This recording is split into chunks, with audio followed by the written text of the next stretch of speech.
कहीं दूर एक दर्जी रहा करता था।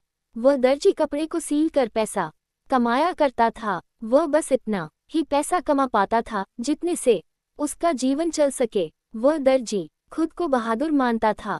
एक दिन वह दर्जी अपने घर दही लेकर आया। उसने अपने दही को रख दिया और काम करने लगा। उसने सोचा कि काम खत्म करने के बाद वह मजे से दही खाएगा। कुछ देर के बाद दर्जी का काम खत्म हो गया तो वह अपने दही को खाने की ओर बढ़ा, पर दही में अब तक बहुत सी मक्खी बैठी हुई थी।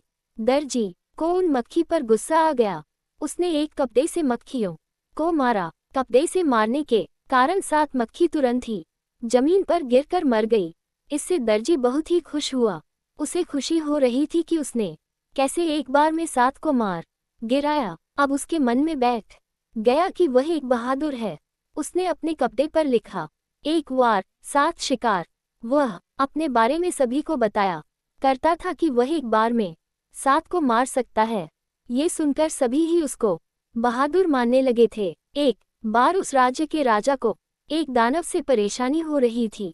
वह दानव राज्य के पास ही एक जंगल में रहा करता था। वह समय समय पर राज्य पर हमला करता और लोगों को मारकर खा जाता है। एक दिन राजा को पता चला कि राज्य में एक ऐसा बहादुर है जो कि एक वार में 7 शिकार करता है। राजा को लगा कि यही वह बहादुर है जो कि हमें उस दानव से आज़ाद करा सकता है।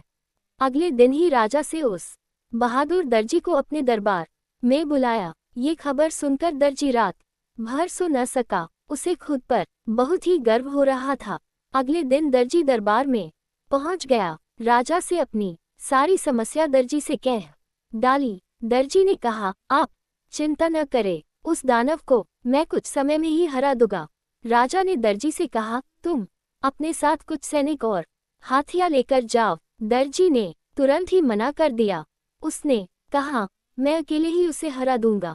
दर्जी अगले दिन ही अपने साथ पनीर का टुकड़ा और चिड़िया लेकर चल दिया। वह दर्जी जब जंगल में पहुंचा तो उसके सामने वह दानव आ खड़ा हुआ। दर्जी ने कहा, मैं तुम्हें मारने आया हुआ, आज मैं तुम्हें मार दूंगा।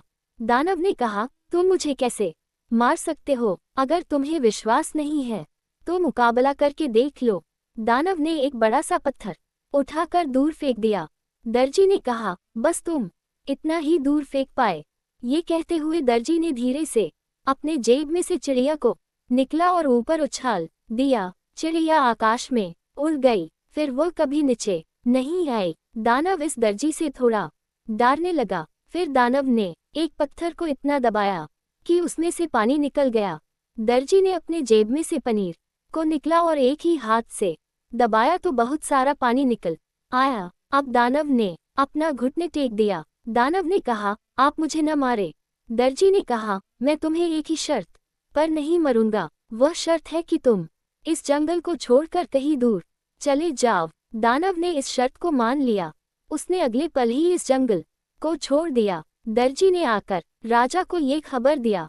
राजा इस खबर से बहुत ही खुश हुए। उन्होंने राजकुमारी की शादी इस दर्जी से कर दी।